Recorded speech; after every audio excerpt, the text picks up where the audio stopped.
اللہ فرماتا ہے ضرارم وکفرم وتفریقم بین المؤمنین. ان کا مقصد یہ تھا بد عقیدگی کی تبلیغ کر کے، کفریہ عقائد کی تبلیغ کر کے مسلمانوں کو نقصان پہنچائے اور مسلمانوں میں تفریق پیدا کرے. ان کا مقصد یہ نہیں تھا کہ اللہ کے دین کا پرچم بلند رہے. ان کا مقصد یہ نہیں تھا کہ اس مسجد میں اللہ کا ذکر ہو، رسول اکرم علیہ الصلوۃ والسلام کا ذکر ہو، رسول اکرم علیہ الصلوۃ والسلام کے اصحاب اور اہل بیت کا ذکر ہو، رسول اکرم علیہ الصلوۃ والسلام کی امت کے اولیاء کا ذکر ہو، یہاں درود و سلام کی آوازیں گونجے. ان کا مقصد یہ تھا کہ کفریہ یعنی بد اعتقادی کی تبلیغ کر کے، کفریہ عقائد کی تبلیغ کر کے مسلمانوں کو نقصان پہنچائیں اور تفریق بین المسلمین کریں، مسلمانوں میں تفریق کریں. تو اللہ نے پھر کیا فرمایا؟ اللہ تعالیٰ نے فرمایا لا تقم فیہ ابدا. میرے حبیب اس مسجد میں کبھی نماز نہ پڑھنا، کبھی قیام نہ کرنا. نہیں، بلکہ نبی کریم نے اس مسجد کو گروا دیا، ڈھا دیا. اس کا نام ہی ہو گیا مسجد ضرار. تو دیکھو بظاہر مسجد بنانا تو نیکی کا کام، لیکن ان کی نیت نیک نہیں تھی، تو وہ نیکی کا کام بھی برائی ہو گیا. معلوم ہوا کہ اگر نیت خراب ہو تو نیکی بھی گناہ بن جاتی. بڑی موٹی سی بات ہے کہ مسجد میں لوگ آتے ہیں، ایک شخص آتا ہے مسجد میں، اس کی نیت یہ ہوتی ہے کہ میں نماز پڑھوں گا، قرآن پڑھوں گا، ذکر اذکار کروں گا. ایک شخص آتا ہے، اس کی نیت یہ ہوتی ہے کوئی اچھی سی جوتی چراؤں، جوتی اٹھاؤں گا. تو جو جوتی اٹھانے کے لیے چوری کرنے کے واسطے مسجد میں آتا ہے، آئے تو دونوں مسجد میں، مگر ایک آیا اللہ کی عبادت کے واسطے، ایک آیا جوتی وغیرہ اٹھانے کے واسطے. آئے دونوں اللہ کے گھر میں، ایک کا آنا عبادت اور ایک کا آنا گناہ. عبادت اور گناہ کس چیز نے بنایا؟ نیت نے. ماننا پڑے گا. اسی واسطے میرے آقا نے فرمایا انما الاعمال بالنیات. تو خدا کی قسم یہ جو لوگ پھرتے ہیں نا، ان کی نیت یہ ہے کہ لوگوں کو وہابی بنائے، جو بندی بنائے. یہ میں نہیں کہتا، کسی پر الزام نہیں لگاتا. مولوی الیاس صاحب جنہوں نے یہ تبلیغی مسجد، تبلیغی جماعت بنائی تھی، اس مولوی الیاس کے ملفوظات لے لیں. چھوٹی سی کتاب ہے، ₹12 نہیں ملتے. اس کے اندر اس نے خود لکھا ہے، مولوی اشرف علی صاحب تھانوی کو اس نے لکھا کہ میں ایک تبلیغی جماعت بنانا چاہتا ہوں جس کا مقصد یہ ہوگا کہ میں آپ کے مسلک کی تبلیغ کروں. کس کو لکھا؟ تھانوی صاحب کو لکھا آپ کے مسلک کی تبلیغ کروں. اس جماعت کے بنانے کا مقصد اس نے خود بیان کیا ہے کہ میں چاہتا ہوں آپ کے مسلک کی تبلیغ کروں. تبلیغ ہوگی آپ کے مسلک کی اور انداز میرا ہو. میری تبلیغ کرنے کا جو انداز ہے، طریقہ ہے، وہ میں ایجاد کروں گا، مگر مقصد میرا کیا ہے کہ آپ کے مسلک کی تبلیغ کروں. کیا اس سے صاف طور پر یہ ثابت نہیں ہوتا کہ اس جماعت کا مقصد یہ ہے کہ دیوبندی وہابی مسلک کی تبلیغ ہے؟ ورنہ وہ یہ لکھتا کہ میرا مقصد ہے میں دین مصطفیٰ کی تبلیغ کروں، دین اسلام کی تبلیغ کروں، مذہب حنفی کی تبلیغ کروں. کہتا نہیں آپ کے مسلک. اور اس کا مسلک کیا ہے؟ اس کا مسلک یہ ہے کہ اس نے یہ لکھا ہے کہ نبی کریم علیہ الصلوۃ والسلام کو کل علم غیب تو ہے نہیں، بعض علم غیب ہے، اور اگر بعض علوم غیبیہ مراد ہے، کل تو نہیں، کل تو عقلاً و نقلاً بات ہے. اگر بعض علوم غیبیہ مراد ہیں تو اس میں حضور کی ہی کیا تخصیص ہے؟ ایسا علم غیب تو زید و عمر بلکہ ہر صبی و مجنون بلکہ جمی حیوانات و بہائم کے لیے بھی حاصل ہے. کہو معاذ اللہ. اس کا مطلب کیا؟ مطلب یہ ہے تھانوی صاحب کہتے ہیں کہ کل علم غیب تو نبی کریم کو نہیں ہے. رہا بات اگر بات ہے تو اس میں حضور کی ہی کیا تخصیص یعنی کوئی خصوصیت ایسا یہ تشبیہ کا کلمہ ہے. ایسا علم غیب تو زید و عمر یعنی ہر نٹو پھٹو کو زید و عمر بلکہ ہر صبی و مجنون. صبی کہتے ہیں نابالغ بچے اور مجنون کہتے ہیں پاگل سے. اور پہلے لفظ لگا ہوا ہے ہر. زید و عمر بلکہ ہر صبی و مجنون یعنی ہر بچے نابالغ بچے کو اور ہر پاگل کو نہیں. آگے کہتا ہے بلکہ جمی حیوانات و بہائم کے لیے بھی آئے. حیوانات یہ سانپ جتنے ہیں نا حیوان. بہائم جمع ہے بہیمۃ اور بہیمہ کہتے ہیں چار پائے. چار پایوں میں کتے بھی آ گئے بلے بھی آ گئے سور بھی آ گئے خنزیر بھی آ گئے. تو وہ کہتا ہے اگر بعض علوم میں غیبیہ مراد ہے تو اس میں حضور کی کوئی خصوصیت نہیں. ایسا علم تو ان بچوں پاگلوں جانوروں اور حیوانوں کو بھی ہے. بولو یہ عبارت گستاخانہ عبارت ہے یا نہیں؟ اور نبی کریم کی گستاخی کفر ہے یا نہیں؟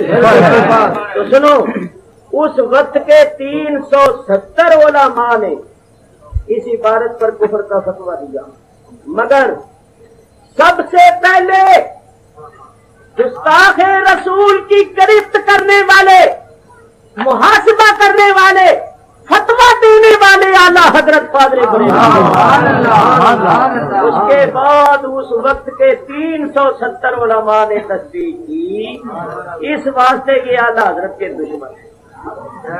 ان کا قصور کیا ہے؟ ان کا قصور ان کے نزدیک اگر یہ ہے تو صرف یہ ہے کہ انہوں نے اس بے ادبی اور گستاخی پر محاسبہ اور یہ واقعی گستاخی بے ادبی. اس کی دلیل سنو. چاتو وہ جو سر چڑھ کے بولے مولوی اشرف علی تھانوی کے خلیفے مولوی مرتضی حسن دربندی.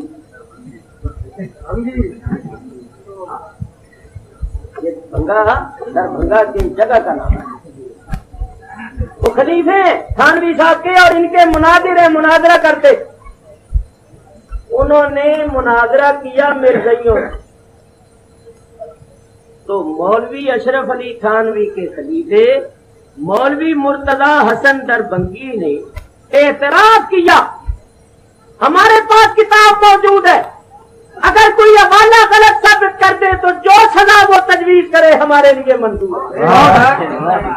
اس میں انہوں نے لکھا تھانوی صاحب کے خلیفے نے دیوبندی مسلک کے مناظر نے ان کے جید عالم نے یہ لکھا کہ اگر مولانا احمد رضا خان بریلوی اس عبارت پر کفر کا فتویٰ نہ دیتے تو خود کافر ہو جائے.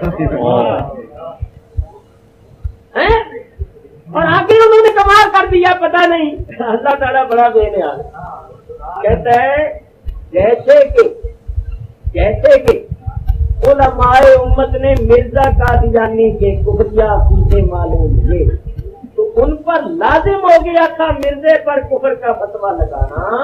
اس طرح اگر مولانا احمد رضا خان بھی کفر کا فتویٰ نہ دیتے تو وہ کافر ہو جاتے جیسا کہ علماء امت اگر مرزے کو کافر نہ کہتے تو کافر ہو جاتے.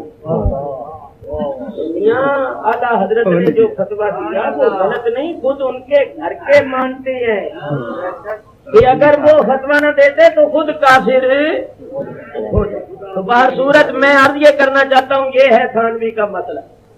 اور مولوی الیاس نے کہا کہ میں جو جماعت بنا رہا ہوں تبلیغی اس کا مقصد یہ ہے کہ میں آپ کے مسلک کی تبلیغ کروں. تو اس سے آپ سمجھ لو ان کا مقصد دین کی تبلیغ نہیں مذہب حنفی کی تبلیغ نہیں بلکہ یہ اپنے مسلک کی تبلیغ کرتے پھرتے ہیں. نماز روزے کا تو نام لیتی ہے مسلمان کو پھنسانے کے لیے. جب ذرا اثر ڈال دیتی ہے اور وہ نماز روزے کی وجہ سے مسلمان متاثر ہو جاتا ہے تو آہستہ آہستہ پھر اس کو سنیت سے ہٹا کر پھر اس کو نجدی وہابی. تو میرے بزرگوں اور دوستوں میں کیا عرض کر رہا سنو، میں عرض یہ کر رہا تھا کہ ایمان نام ہے تصدیق کا. ہم نے اللہ کو جانا تو سرکار دو عالم کی بدولت. حضور علیہ الصلوۃ والسلام تشریف نہ لاتے تو ہم اللہ تعالیٰ کو نہیں جان سکتے تھے، نہیں پہچان سکتے تھے. تو یہ حضور کا صدقہ ہے کہ آج ہم اللہ کو مانتے ہیں اور لا الہ الا اللہ محمد رسول اللہ. اچھا، تو اللہ تعالیٰ ارشاد فرماتا ہے کہ اللہ اور اللہ کے رسول پر ایمان لا، اور ایمان نام ہے تصدیق. تو ہم دل سے تصدیق کرتے ہیں کہ اللہ ہے، جیسا وہ اپنی ذات صفات کے ساتھ ہے وہ ذات برحق ہے. ہم پہلے نبیوں کی تصدیق کرتے ہیں، پہلی کتابوں کی تصدیق کرتی ہیں. ہم مرنے پر یقین رکھتے ہیں، عذاب قبر اور ثواب قبر، اور پھر قیامت پر اور جنت و دوزخ، ان تمام چیزوں پر ہم ایمان رکھتی ہیں. اللہ تعالیٰ ارشاد فرماتا ہے کہ اللہ اور اللہ کے رسول پر ایمان، اور ایمان نام ہے تصدیق کا. اور ہم نے اللہ کی تصدیق کی ہے سرکار دو عالم علیہ الصلوۃ والسلام سے سن کر، سرکار سے جان کر. سرکار کی بدولت ہمیں ان سب چیزوں کا پتہ چلا اور ہم نے تصدیق کی اور ہم مومن قرار. آگے چلیے. ایمان نام ہے تصدیق کا. اس بات کی تصدیق کرنا جو کچھ نبی کہ میں آخری نبی، میرے بعد کوئی نبی پیدا. ہاں، حضور نے فرمایا میری امت میں 30 دجال اور کذاب سیکون فی امتی 30 کذابون دجالون. میری امت میں 30 دجال اور کذاب ہوں گے. کلہم یزعم انہ نبی اللہ وانا خاتم النبیین لا نبی بعدی. فرمایا وہ 30 دجال جو ہوں گے ان میں سے ہر ایک کا یہ گمان ہوگا کہ وہ اللہ کا نبی ہے. لیکن مسلمانوں آگاہ ہو جاؤ، خبردار ہو جاؤ، میں آخری نبی ہوں، میرے بعد کسی کے لیے مرتبہ نبوت نہیں. تو ختم نبوت عقیدہ بولو بھائی، ختم نبوت عقیدہ کوئی عمل تو نہیں، یہ عقیدہ. حضور آخری نبی ہے، یہ عقیدہ. تو قادیانی اس عقیدے کے منکر، قادیانی اس عقیدے کے منکر. اعلیٰ حضرت کے ترجمے پر پابندی لگوانے کے خواب دیکھنے والوں تم اپنی خیر مناؤ. اب وہ بتا رہا ہے کہ ہم یہ ظاہر کریں گے کہ مرزا قادیانی کو نبوت کے جھوٹے تخت پر، مصنوعی تخت پر بٹھانے والے تم بنیاد تو تم نے رکھی، اور اس لیے آپس میں لڑ رہے ہو کہ بنیاد رکھی تم نے، عمارت بنا لی، میدان ہموار کیا تم نے اپنے لیے، اور اس میدان کا شاہکار وہ بن گیا. وہ بتانے والا انشاءاللہ اس کو پورے ملک میں خاص طور پر اجاگر کیا جائے گا کہ سب سے پہلے ختم نبوت کا انکار کرنے والے اور ختم نبوت کے معنی کو بدلنے والے دیوبند کے بانی تحذیر الناس فرمایا. اور میں نے اپنی کتاب تعارف علماء دیوبند میں اس پر بڑی بحث کی ہے. علامہ کاظمی صاحب نے اس پر رسالہ لکھا ہے، اور ہمارے مولانا غلام علی صاحب نے لکھا ہے. حضرت فاضل بریلوی نے تو بہت ہی کچھ لکھا ہے، آپ کے صاحبزاد نے لکھا ہے، ہمارے علماء نے لکھا ہے. یاد رکھو کہیں ایسا نہ ہو کہ تم بھی ان کی طرح اقلیت قرار دے دیے گا۔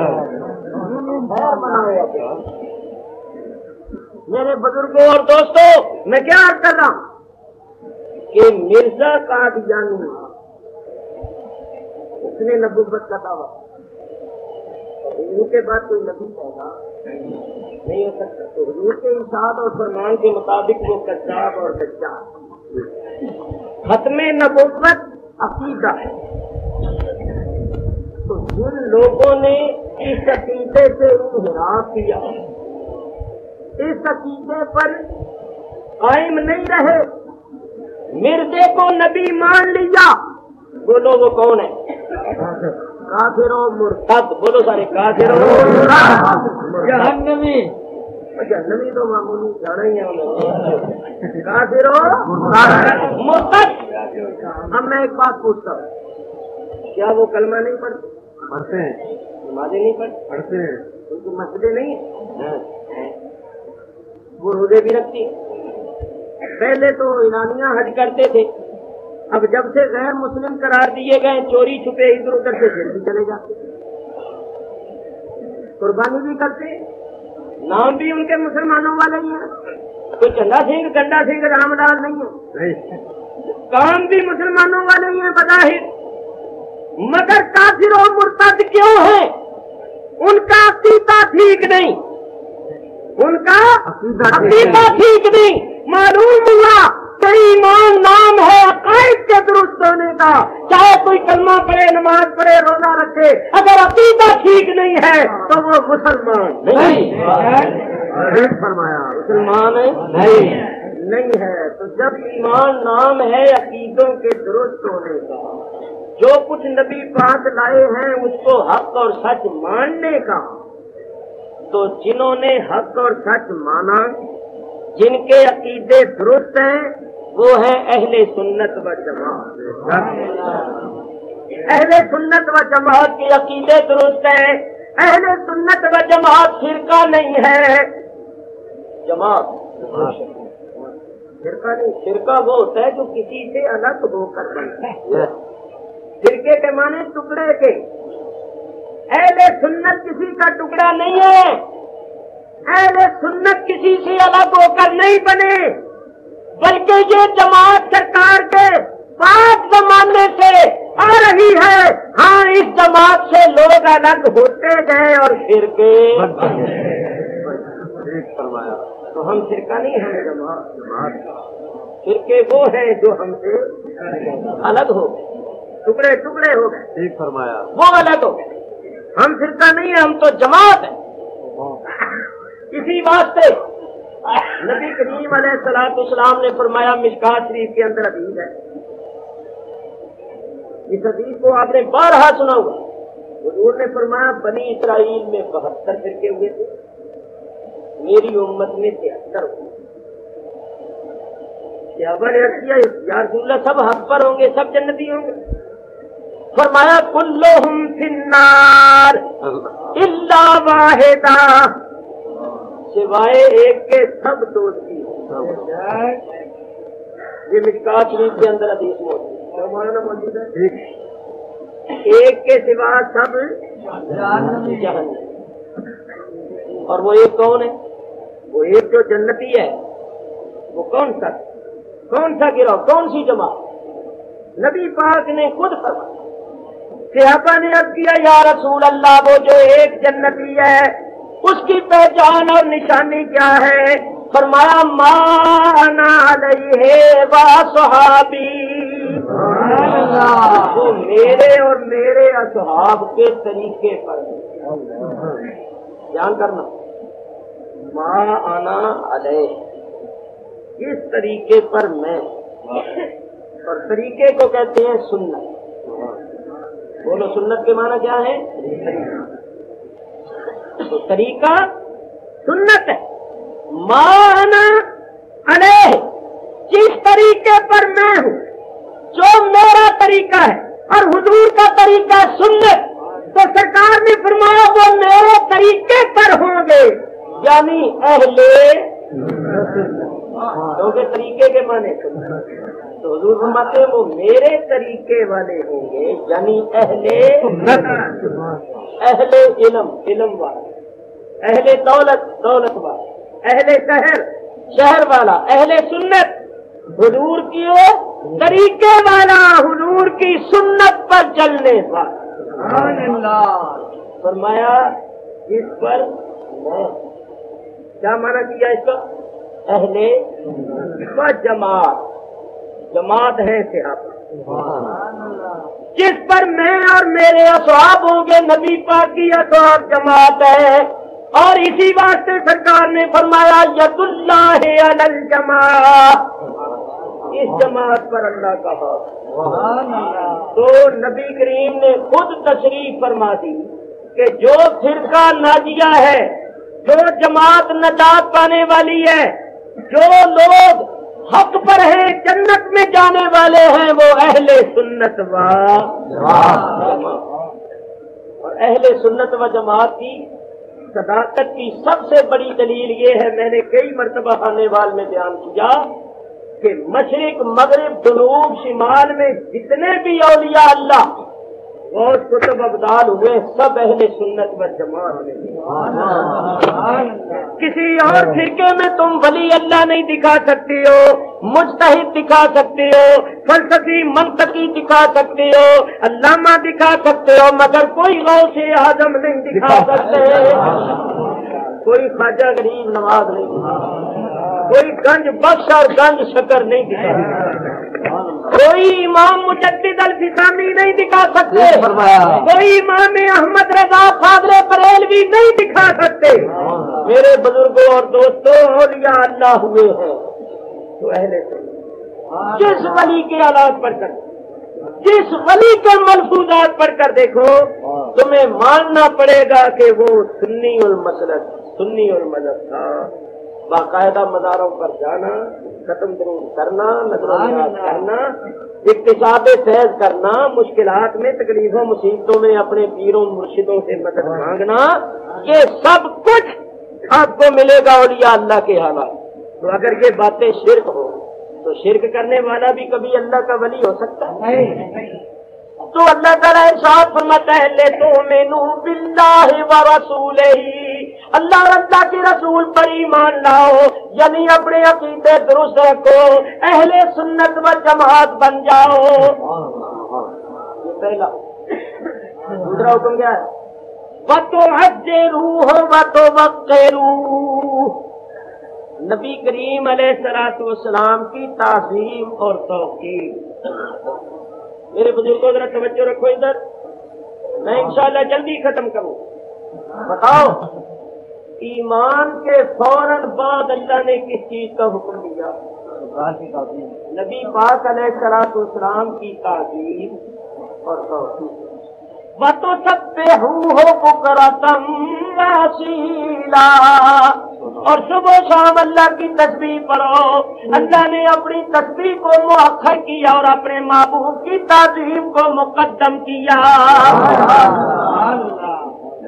معلوم ہوا ایک مومن پر ایمان لاتے ہی سب سے پہلی چیز جو فرض ہوتی ہے وہ حضور کی تعظیم۔ نعرہ تکبیر،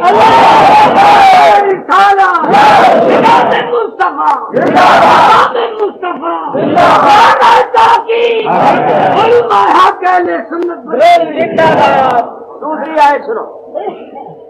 دوسرے مقام پر اللہ تعالیٰ فرماتا ہے فَالَّذِينَ آمَنُوا بِهِ وَعَزَّرُوهُ وَنَصَرُوهُ وَاتَّبَعُوا النُّورَ الَّذِي أُنزِلَ مَعَهُ أُولَٰئِكَ هُمُ الْمُفْلِحُونَ۔ سبحان اللہ۔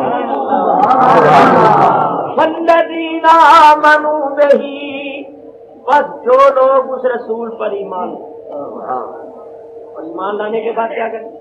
وَعَزَّرُوهُ، اس رسول کی تعظیم، وَنَصَرُوهُ، اور اس کی مدد، وَاتَّبَعُوا النُّورَ الَّذِي أُنزِلَ مَعَهُ، اور اس نور کی پیروی کریں جو اس رسول کے ساتھ اترا، یعنی قرآن۔ اللہ نے قرآن کی پیروی کو بعد میں بیان کیا اور اپنے حبیب کی تعظیم کا پہلے بیان کیا.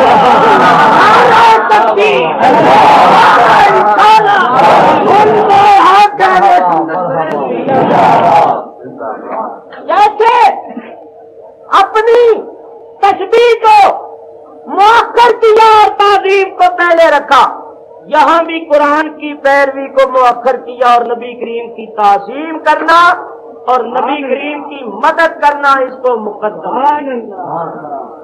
ثابت ہوا ایک مومن پر ایمان لاتے ہی سب سے پہلی چیز جو فرض ہوتی ہے وہ حضور کی تعظیم.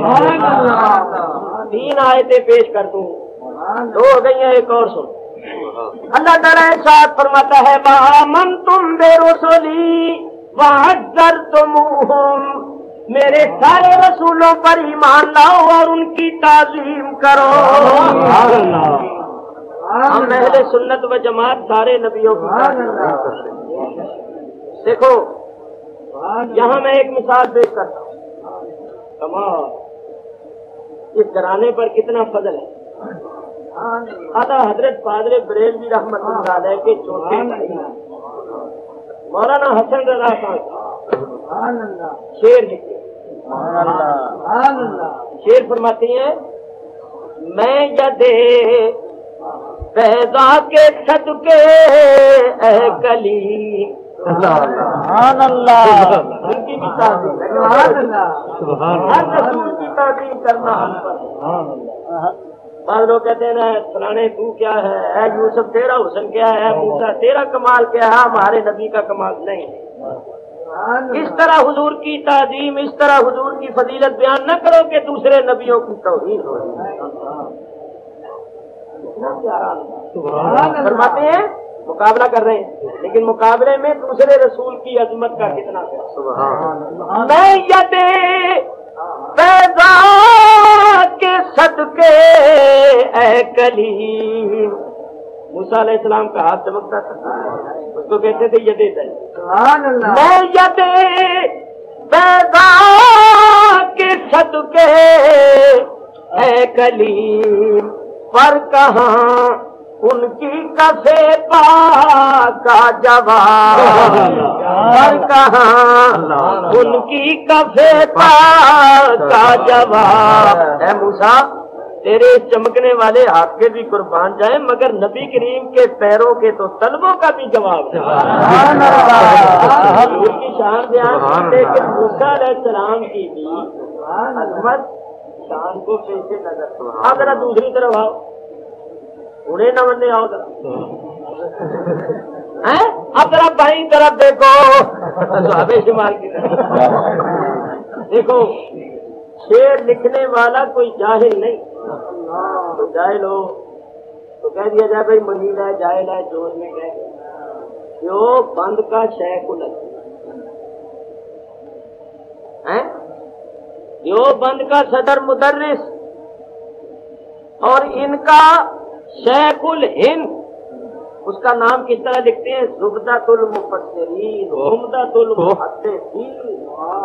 بڑے بڑے القاب، نام یاد رکھو. مولوی محمود الحسن صاحب، مولوی رشید احمد صاحب گنگوئی مر گئے تو مولوی محمود الحسن نے ان کے مرنے پر ایک مرثیہ، وہ مرثیہ چھپ گیا، بازار میں مارکیٹ میں ملتا ہے، آج بھی مارکیٹ میں مل رہا ہے، ہمارے پاس موجود ہے. اگر کوئی حوالہ غلط ثابت کر دے جو چاہے ہمارے لیے سزا تجویز کر دے، ہمیں منظور. اور اگر حوالہ درست ہو ہم کوئی سزا نہیں دیتے، ہم کہتے ہیں سنی بن جاؤ. سنو غور سے. ویسے ایک بات یہ بھی یاد رکھنا، امام حسین کا مرثیہ پڑھیں تو جائز نہیں. یہ کہتے ہیں امام حسین کا مرثیہ ہو تو اس کو جلا دو، اور خود اپنے مولوی کا مرثیہ لو اور اس کو چھاپ کر تقسیم کر رہے ہیں، بیچ رہے ہیں. اب اس مرثیے میں دیکھو دیوبند کے سب سے بڑے استاد گنگوئی کے متعلق کیا کہتے ہیں مردوں کو زندہ کیا اور زندوں کو مرنے نہ دیا، اس مسیحائی کو دیکھیں ذرا ابن مریم. ذرا سن کے پھر تبصرہ کریں. مولوی محمود الحسن صاحب گنگوئی صاحب کے متعلق کہتے ہیں کہ گنگوئی صاحب نے مردوں کو تو زندہ کیا، زندوں کو مرنے نہ دیا. اس مسیحائی کو دیکھیں ذرا ابن مریم. کیا مطلب کہ ابن مریم بھی مسیح تھے، عیسیٰ علیہ السلام، مگر وہ آ کر ہمارے گنگوئی صاحب کی مسیحائی دیکھیں کہ وہ تو ایک کام کرتے تھے، مردوں کو زندہ کرتے تھے، اور ہمارے گنگوئی صاحب دو کام کرتے ہیں، مردوں کو زندہ کرتے ہیں، زندوں کو مرنے نہیں دیتے.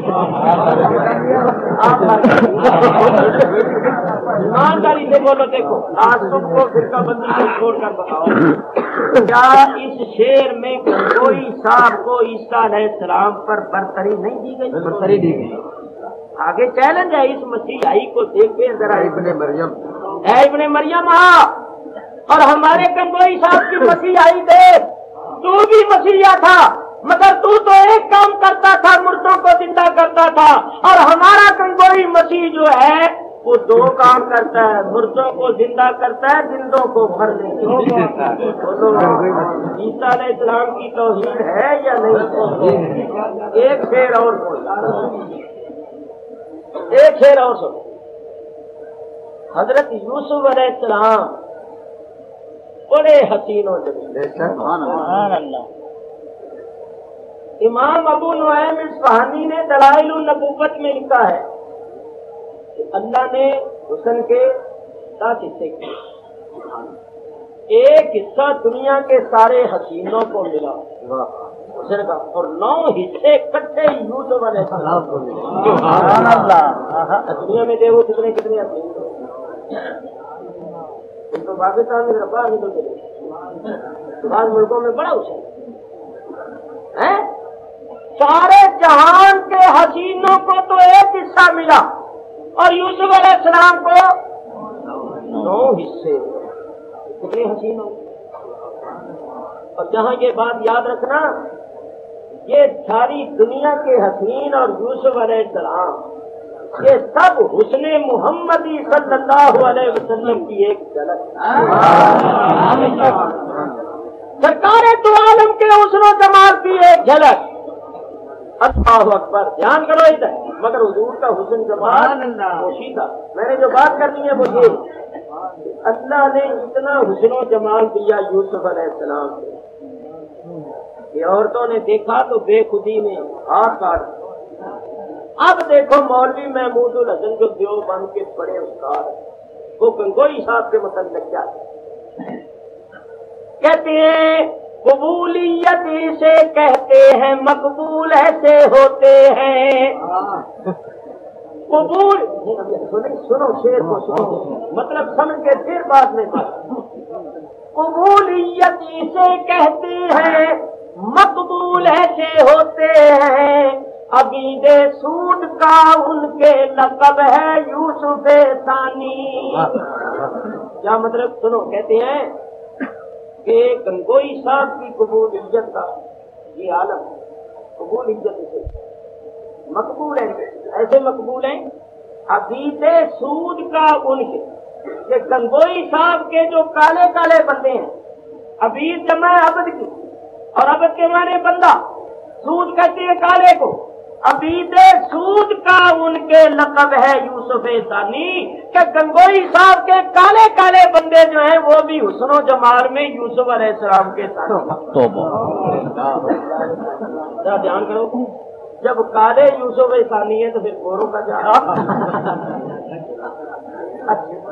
پہلے تو یہ بتاؤ کہ گنگوئی صاحب کے کالے کالے بندے حسن میں یوسف علیہ السلام کو، تو یوسف علیہ السلام کی توحید. گنگوئی صاحب کے کالے کالے بندوں کو یوسف علیہ السلام جیسا حسین و جمیل ٹھہرایا. یوسف علیہ السلام کا حسن دیکھ کر عورتوں نے ہاتھ کاٹ لیے، اور ان کالے بندوں کو دیکھ کر پتہ نہیں انہوں نے کیا کاٹا.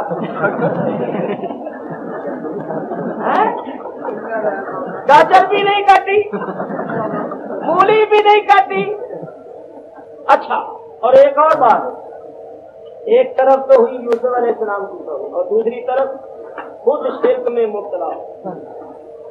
عبید میں پہلے بتا چکا ہوں، عبید جمع عبد، عبید سود کا ان کے یعنی گنگوئی کے جو کالے بندے، تو بولو بندے اللہ کے ہیں یا گنگوئی ہیں؟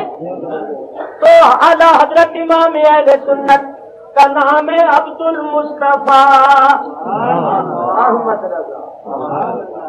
ہم کہتے ہیں عبد کے معنی ہے غلام، عبد کے معنی غلام۔ عبد المصطفیٰ کا مطلب کیا ہے کہ نبی کریم صلی اللہ علیہ وسلم کا غلام، اور یہ کہتے ہیں شرک۔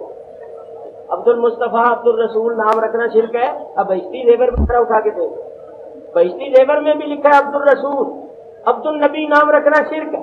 تقویۃ الایمان میں بھی لکھا ہوا ہے۔ اور اسی واسطے یہ لوگ کہتے ہیں تمہارے اعلیٰ حضرت کا نام معاذ اللہ شرکیہ ہے، اور خود دیکھو ان سے یہ پوچھو کہ نبی کریم کا بندہ بننا، غلام بننا تو تمہارے نزدیک شرک ہے، اور گنگوئی کے بندے بننا، یہ کہتے ہیں اللہ کے سوا کسی اور کو، کسی اور کی طرف عبدیت کی، بندے ہونے کی نسبت کرنا۔ بندہ لفظ ہے فارسی کا، عبد لفظ ہے عربی کا، معنی ایک ہی ہے۔ بندہ کس کو کہتے ہیں؟ عبد کو، انسان کو، اور عبد بندہ، بندہ فارسی کا لفظ ہے، عبد عربی کا لفظ ہے، معنی دونوں کے ایک ہیں۔ تو یہ کہتے ہیں کہ گنگوئی صاحب کے کالے کالے عبد، تو عبد الگنگوئی بننا ان کے نزدیک جائز ہے، اور عبد المصطفیٰ بننا ان کے نزدیک ہے۔ تو جب شرک ہے، ہمارے نزدیک تو شرک نہیں، ان کے نزدیک شرک ہے، تو جب ان کے نزدیک شرک ہے تو مولوی محمود الحسن نے ان سب کالے کالے بندوں کو گنگوئی کا بندہ کہہ کے شرک کیا یا نہیں کیا؟ خود ہی مشرک، اپنے قول اور اپنے بندے۔ میں بھی عرض کر رہا ہوں کہ اللہ حکم دیتا ہے میرے رسولوں کی تعظیم کرو، انہوں نے رسولوں کی بھی توہین کی، انہوں نے نبی پاک کی بھی توہین کی، انہوں نے تعلیم دی توہین کی، اور اعلیٰ حضرت امام اہل سنت نے سبق دیا تعلیم کی تعظیم۔ اسی واسطے وہ فرماتے ہیں شرک ٹھہرے جس میں تعظیم حبیب، سبحان اللہ، شرک ٹھہرے جس میں تعظیم حبیب، اس برے مذہب پہ لعنت، اس برے مذہب پہ لعنت کیجیے۔ کیا پیارا اتنا تھا، فرماتے ہیں جس مذہب میں حبیب کی تعظیم کرنا ہی شرک ہو، اس مذہب پر لعنت، کیونکہ دین اسلام نے تو سرکار کی تعظیم کا حکم دیا، اور یہ توہین کرتے ہیں اور تعظیم کرنے کو شرک کہتے ہیں۔ تو جس مذہب میں اللہ کے حبیب کی تعظیم کرنا شرک ہو، وہ مذہب اس قابل ہے کہ اس پر لعنت ہے۔ اور خود کیا کہتے ہیں؟ اعلیٰ حضرت کا اپنا مقام ہے عشق کیا، سبحان اللہ، فرماتے ہیں کہ نبی پاک علیہ الصلوۃ والسلام کی تعظیم وہ کیا ہے؟ دل کا ساجد نبی، پہلا مطلب کیا ہے؟ سرسوئے حرم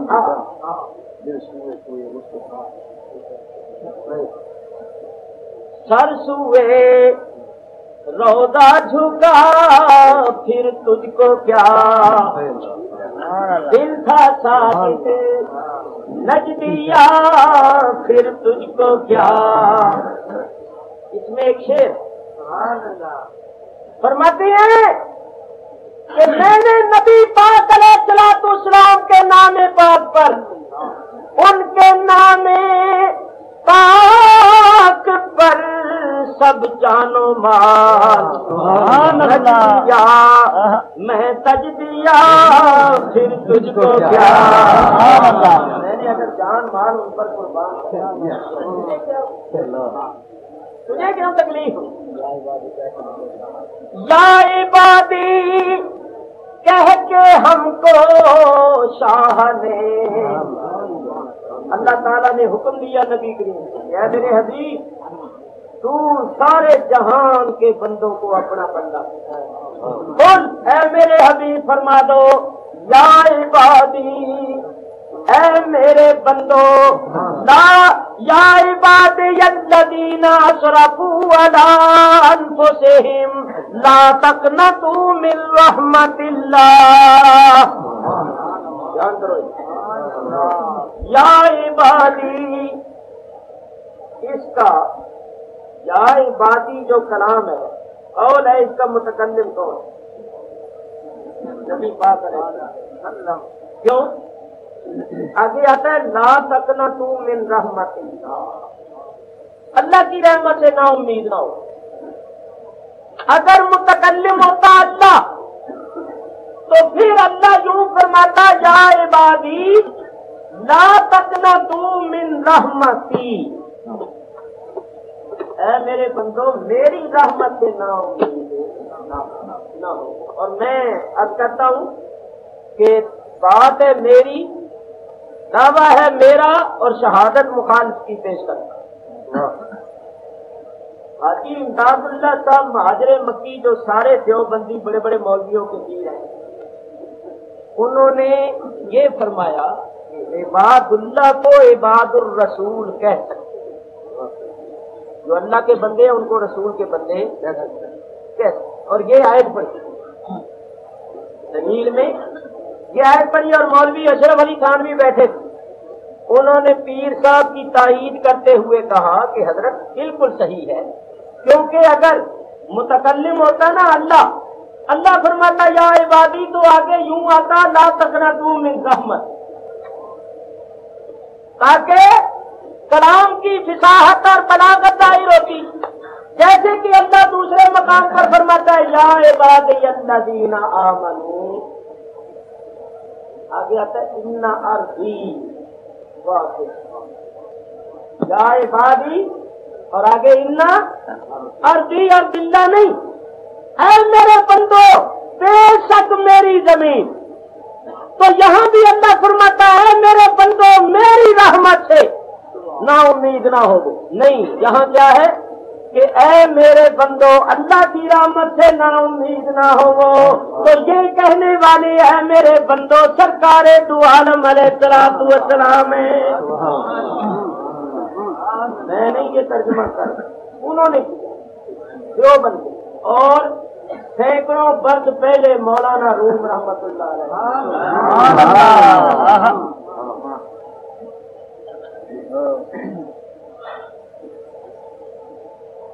جملہ عالم را، جملہ عالم را بخان کلیا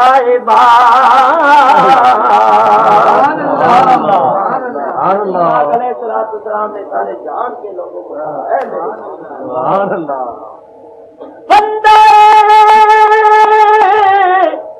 خود احمد، بندے خود خواند احمد در نشان، اور جملہ عالم رات خان کلیا عباد،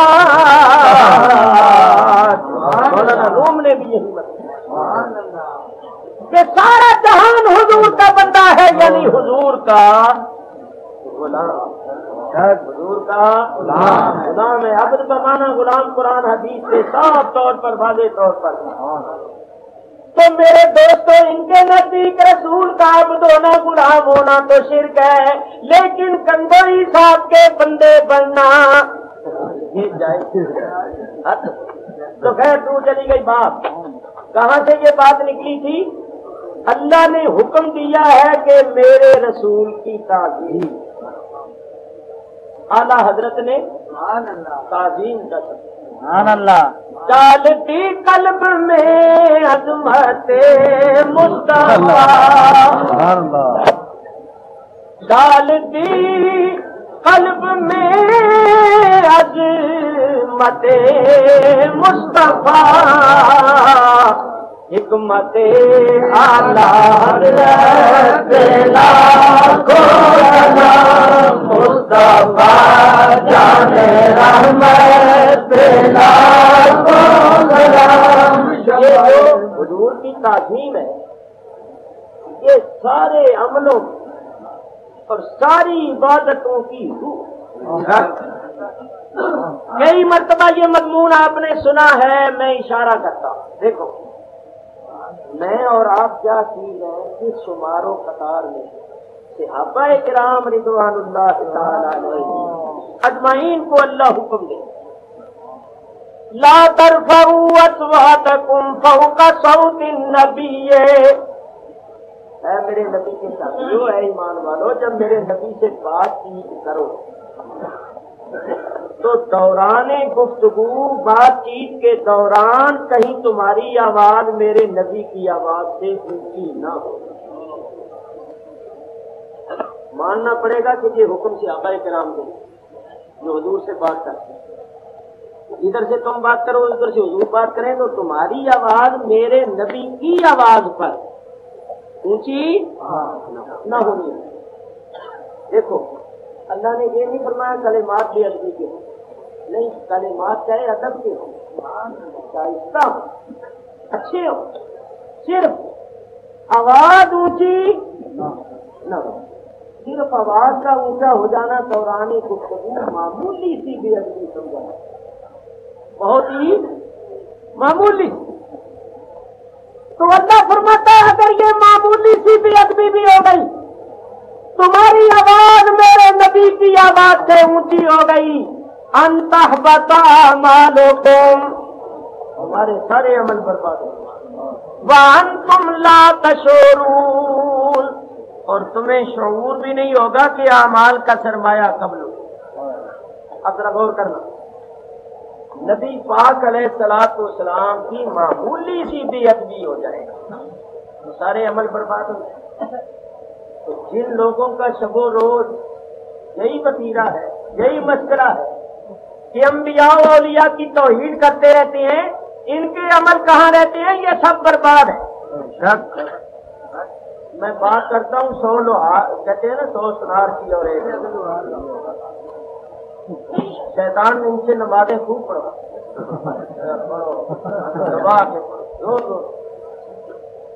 کیوں پڑھواتا ہے نمازیں؟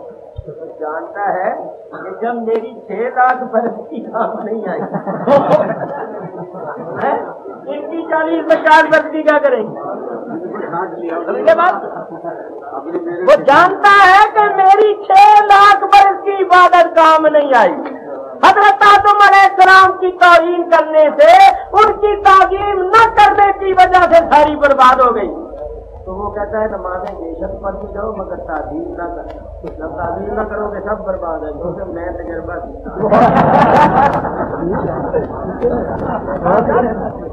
کہ میں نے آدم علیہ السلام کی تعظیم نہیں کی تھی، 6 لاکھ برس کی کام نہیں آئی.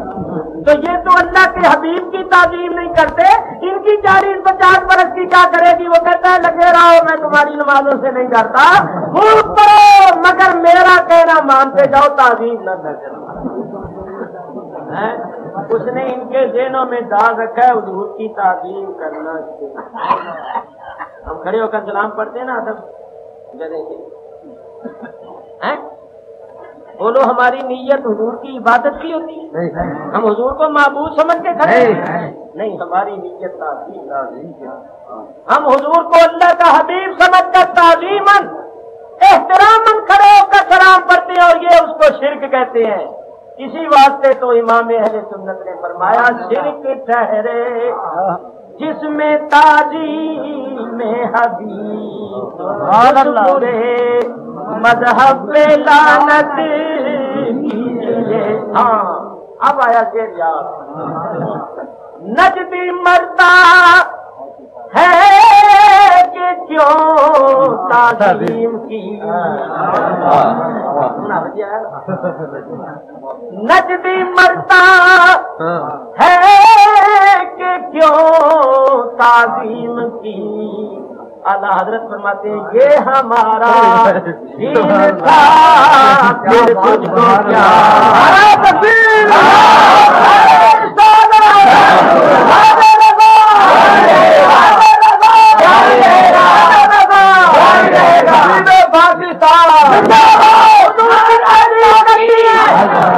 ہم کھڑے ہو کر سلام کرتے ہیں، یہ حضور کی تعظیم ہے. اور یہ مرتے نجدی مرتا ہے کہ کیوں تعظیم کی، ارے یہ ہمارا دین تھا پھر تجھ کو کیا. ہم اس لیے تعظیم کرتے ہیں کہ اللہ کا حکم ہے وہ تو حج روح ہو وہ تو وقت روح. اللہ فرماتا ہے میرے رسول کی تعظیم اور توقیر کرو. حضور کی تعظیم ایمان کی روح ہے، اعمال کی جان ہے. اگر تعظیم میں فرق آ جائے سارے اعمال برباد ہو جائیں. اور جو تعظیم کرے ہیں اس کے بیڑے پار ہو. دلیل سن لو. امام ابو نعیم اصفہانی حدیث کے امام ہیں، حافظ ہیں، ثقہ امام ہیں. ان کی روایتیں مشکات شریف میں موجود. ان کی کتاب اٹھا کر دیکھو، انہوں نے روایت لکھی ہے ہلیۃ الاولیاء کے اندر لکھا ہے ایک بندہ تھا بنی اسرائیل یہودیوں کہ نبی پاک کے مبعوث ہونے سے پہلے اس کی عمر تھی 200 سال. کتنی عمر پائی تھی؟ پہلے لوگوں کی عمریں زیادہ ہوتی. 200 سال کی عمر اور عام بندہ گناہگار. بلکہ بعض باتیں اس میں ایسی بھی تھی لوگ ان باتوں کی وجہ سے اس کو اتنا برا سمجھتے تھے کہ جب وہ مر گیا نہ کسی نے اس کو غسل دیا، نہ کفن پہنایا، نہ نماز پڑھی، نہ دفن کی. اس کی ٹانگ پکڑی، گھسیٹتے ہوئے لے گئے اور جہاں لوگ کوڑا وغیرہ ڈالتے تھے وہاں اس کی لاش کو ڈال دیا. لوگوں کا مطلب یہ تھا کہ کتے بلے کیلے. جب لاش کو ڈال دیا اللہ تعالیٰ نے موسیٰ علیہ السلام کو اے موسیٰ تیری قوم جس بندے کو گناہگار بدکار سمجھ کر روڑی پر پھینک آئی ہے میں نے تو اس کو بخشا.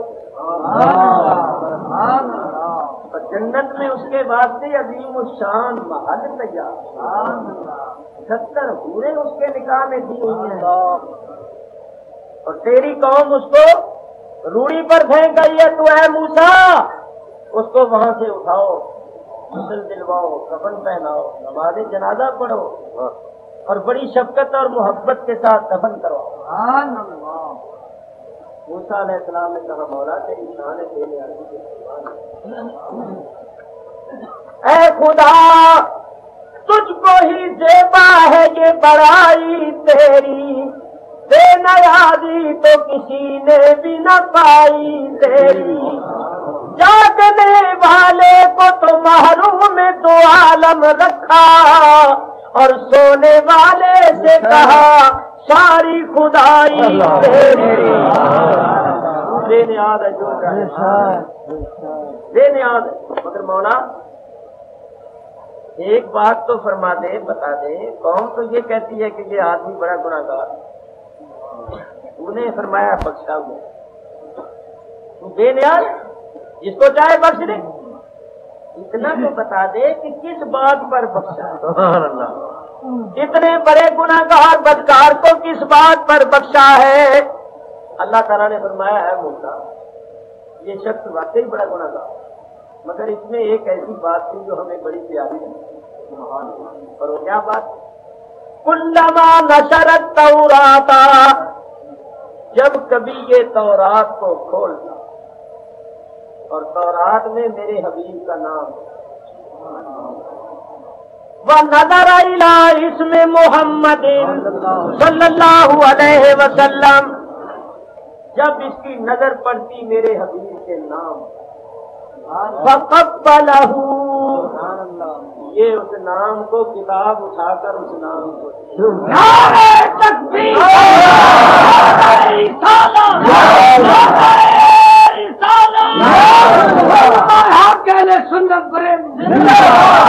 فقبلہ، یہ اس نام کو چوم لیتا وبزال عینیہ، اور اپنی آنکھوں سے لگا پہلے چومتا پھر وصلی علیہ، اور میرے حبیب پر درود دے فشکرت لہ فغفرت لہ، اے موسیٰ اس کی یہ ادا، اس کی یہ نیکی ہمیں پیاری لگی، ہماری بارگاہ میں مقبول ہو گئی، ہم نے اس کو بخش دیا۔